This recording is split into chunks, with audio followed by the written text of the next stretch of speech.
Musab voice کے معزز ناظرین السلام علیکم۔ تو آپ سے گزارش ہے کہ ویڈیو کو آخر تک دیکھیں، شکریہ۔ تو چلیے دوستو شروع کرتے ہیں۔ بسم اللہ الرحمن الرحیم۔ نبی کریم صلی اللہ علیہ وسلم کو بچپن ہی میں یہودیوں کی نعوذ باللہ قتل کرنے کی سازشیں۔ حلیمہ سعدیہ فرماتی ہیں، میں پریشانی کی حالت میں مکہ پہنچی۔ آپ کے دادا عبدالمطلب کے پاس پہنچتے ہی میں نے کہا، میں آج رات محمد کو لے کر آ رہی تھی۔ جب میں بالائی علاقے میں پہنچی تو وہ اچانک کہیں گم ہو گئے۔ اب خدا کی قسم میں نہیں جانتی وہ کہاں گئے ہیں۔ عبدالمطلب یہ سن کر فوراً کعبہ کے پاس کھڑے ہو گئے۔ انہوں نے آپ کے مل جانے کے لیے دعا کی، پھر آپ کی تلاش میں روانہ ہوئے۔ ان کے ساتھ ورقہ بن نوفل بھی تھے۔ غرض دونوں تلاش کرتے کرتے تہامہ کی وادی میں پہنچے۔ ایک درخت کے نیچے انہیں ایک لڑکا کھڑا نظر آیا۔ اس درخت کی شاخیں بہت گھنی تھیں۔ عبدالمطلب نے پوچھا، لڑکے تم کون ہو؟ حضور نبی کریم صلی اللہ علیہ وآلہ وسلم چونکہ اس وقت تک قد نکال چکے تھے اس لیے عبدالمطلب پہچان نہ سکے۔ آپ کا قد تیزی سے بڑھ رہا تھا۔ جواب میں آپ نے فرمایا، میں محمد بن عبداللہ بن عبدالمطلب ہوں۔ یہ سن کر عبدالمطلب بولے، تم پر میری جان قربان، میں ہی تمہارا دادا عبدالمطلب ہوں۔ پھر انہوں نے آپ کو اٹھا کر سینے سے لگایا اور رونے لگے۔ آپ کو گھوڑے پر اپنے آگے بٹھایا اور مکہ کی طرف چلے۔ گھر آ کر انہوں نے بکریاں اور گائے ذبح کی اور مکے والوں کو دعوت کی۔ آپ کے مل جانے کے بعد حضرت حلیمہ سعدیہ رضی اللہ عنہ حضرت آمنہ کے پاس آئیں تو انہوں نے پوچھا، حلیمہ اب آپ بچے کو کیوں لے آئیں؟ آپ کی تو خواہش تھی کہ یہ ابھی آپ کے پاس اور رہیں۔ انہوں نے جواب دیا، یہ اب بڑے ہو گئے ہیں اور اللہ کی قسم میں اپنی ذمہ داری پوری کر چکی ہوں۔ میں خوف محسوس کرتی ہوں کہیں انہیں کوئی حادثہ نہ پیش آ جائے، لہٰذا انہیں آپ کے سپرد کرتی ہوں۔ حضرت آمنہ کو یہ جواب سن کر حیرت ہوئی، بولی، مجھے سچ سچ بتاؤ ماجرا کیا ہے؟ تب انہوں نے سارا حال کہہ سنایا۔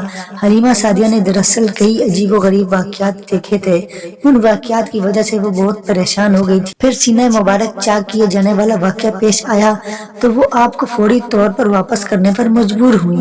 وہ چند واقعات حضرت حلیمہ رضی اللہ عنہا نے اس طرح بیان کرتی ہیں، ایک مرتبہ یہودیوں کی ایک جماعت میرے پاس سے گزری۔ یہ لوگ آسمانی کتاب تورات کو ماننے کا دعویٰ کرتے تھے۔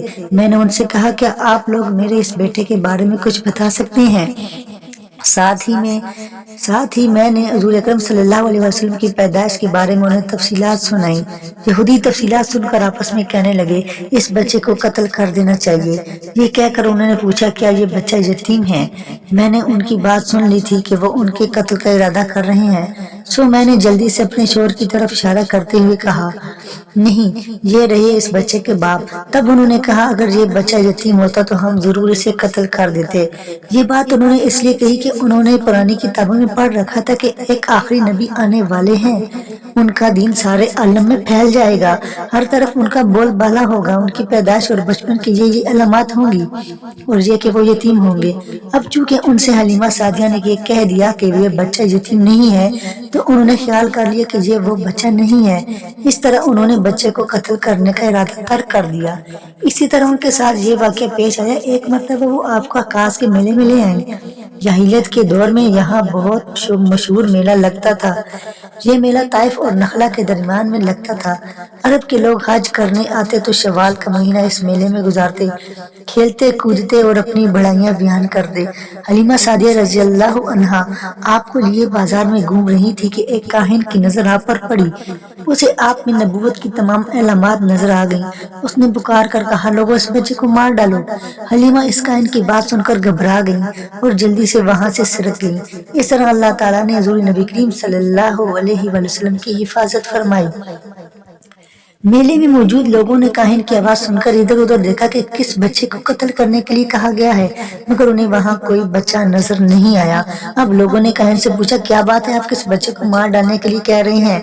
اس نے ان لوگوں کو بتایا، میں نے ابھی ایک لڑکے کو دیکھا ہے، معبودوں کی قسم وہ تمہارے دین کے ماننے والوں کو قتل کرے گا، تمہارے بتوں کو توڑے گا اور وہ تم سب پر غالب آئے گا۔ یہ سن کر لوگ آپ کی تلاش میں ادھر ادھر دوڑے لیکن ناکام رہے۔ حلیمہ سعدیہ آپ صلی اللہ علیہ وسلم کو لیے واپس آ رہے، ذوالحجاج سے ان کا گزر ہوا۔ یہاں بھی میلہ لگا ہوا تھا کہ اس بازار میں ایک نجومی تھا، لوگ اس کے پاس اپنے بچوں کو لے کر آتے تھے۔ وہ بچوں کو دیکھ کر ان کی قسمت کے بارے میں اندازے لگاتا تھا۔ حلیمہ سعدیہ اس کے نزدیک سے گزری تو نجومی کی نظر حضور اکرم صلی اللہ علیہ وسلم پر پڑی۔ نجومی کو آپ صلی اللہ علیہ وسلم کی نور نبوت نظر آ گئی، ساتھ ہی آپ صلی اللہ علیہ وسلم کی آنکھوں کی خاص سرخی اس نے دیکھ لی۔ وہ چلا اٹھا، اے عرب کے لوگوں، اس لڑکے کو قتل کر دو، یہ یقیناً تمہارے دین کے ماننے والوں کو قتل کرے گا، تمہارے بتوں کو توڑے گا اور تم پر غالب آئے گا۔ یہ کہتے ہوئے وہ آپ کی طرف جھپٹا، لیکن اسی وقت وہ پاگل ہو گیا اور اسی پاگل پن میں وہ مر گیا۔ ایک اور واقعہ سیرت ابن ہشام میں ہے کہ حبشہ کی عیسائیوں کی ایک جماعت حضور اکرم صلی اللہ علیہ وسلم کے پاس سے گزری۔ اس وقت آپ صلی اللہ علیہ وسلم حلیمہ سعدیہ کے ساتھ تھے اور وہ آپ کو آپ کی والدہ کے حوالے کرنے جا رہی تھی۔ ان عیسائیوں نے آپ صلی اللہ علیہ وسلم کے مونڈوں کے درمیان مور نبوت کو دیکھا اور آپ صلی اللہ علیہ وسلم کی آنکھوں کی سرخی کو بھی دیکھا۔ انہوں نے حلیمہ سعدیہ سے پوچھا، کیا اس بچے کی آنکھوں میں کوئی تکلیف ہے؟ انہوں نے جواب میں کہا، نہیں، کوئی تکلیف نہیں، یہ سرخی تو ان کی آنکھوں میں قدرتی ہے۔ ان عیسائیوں نے کہا، تب اس بچے کو ہمارے حوالے کر دو، ہم اسے اپنے ملک لے کر جائیں گے۔ یہ بچہ پیغمبر اور بڑی شان والا ہے، ہم اس کے بارے میں سب کچھ جانتے ہیں۔ حلیمہ سعدیہ یہ سنتے ہی وہاں سے جلدی سے دور چلی گئی، یہاں تک کہ آپ صلی اللہ علیہ وسلم کو آپ صلی اللہ علیہ وسلم کی والدہ کے پاس پہنچا دیا۔ ان واقعات میں جو سب سے اہم واقعہ وہ سینہ مبارک چاک کرنے والا تھا۔ روایات سے یہ بات ثابت ہے کہ آپ صلی اللہ علیہ وسلم کے سینہ مبارک پر سلائی کے نشانات موجود تھے، جیسا کہ آج کل ڈاکٹر زیادہ آپریشن کے بعد ٹانکے لگاتے ہیں۔ ٹانکے کھول دیے جانے کے بعد بھی سلائی کے نشانات موجود رہتے ہیں۔ اس واقعے کے بعد حلیمہ سعدیہ اور ان کے خامن نے فیصلہ کیا کہ اب بچے کو اپنے پاس نہیں رکھنا چاہیے۔ جب حضرت حلیمہ سعدیہ رضی اللہ عنہ نے آپ صلی اللہ علیہ وسلم کو حضرت آمنہ کے حوالے کیا، اس وقت آپ صلی اللہ علیہ وسلم کی عمر 4 سال تھی۔ ایک روایت یہ ملتی ہے کہ اس وقت عمر صرف 5 سال تھی۔ ایک تیسری روایت کے مطابق عمر مبارک 6 سال ہو چکی تھی۔ جب حلیمہ سعدیہ نے آپ صلی اللہ علیہ وسلم کو حضرت آمنہ کے حوالے کیا تو اس کے کچھ دنوں بعد حضرت آمنہ انتقال کر گئیں۔ والدہ کا سایہ بھی سر سے اٹھ گیا۔ حضرت آمنہ کی وفات مکہ اور مدینہ کے درمیان ابوا کے مقام پر ہوئی، آپ کو یہیں دفن کیا گیا۔ ہوا یہ کہ آپ صلی اللہ علیہ وسلم کی والدہ آپ صلی اللہ علیہ وسلم کو لے کر اپنے میکے مدینہ منورہ گئیں۔ آپ صلی اللہ علیہ وسلم کے ساتھ ام ایمن بھی تھیں۔ ام ایمن کہتی ہیں کہ ایک دن مدینہ کے 2 یہودی میرے پاس آئے اور بولے، ذرا محمد کو ہمارے سامنے لاؤ، ہم انہیں دیکھنا چاہتے ہیں۔ وہ آپ صلی اللہ علیہ وسلم کو ان کے سامنے لے آئیں۔ انہوں نے اچھی طرح دیکھا، پھر ایک نے اپنے ساتھی سے کہا، یہ اس امت کا نبی ہے اور یہ اس شہر ان کی اجرت گاہ ہے، یہاں زبردست جنگ ہوگی، قیدی پکڑے جائیں گے۔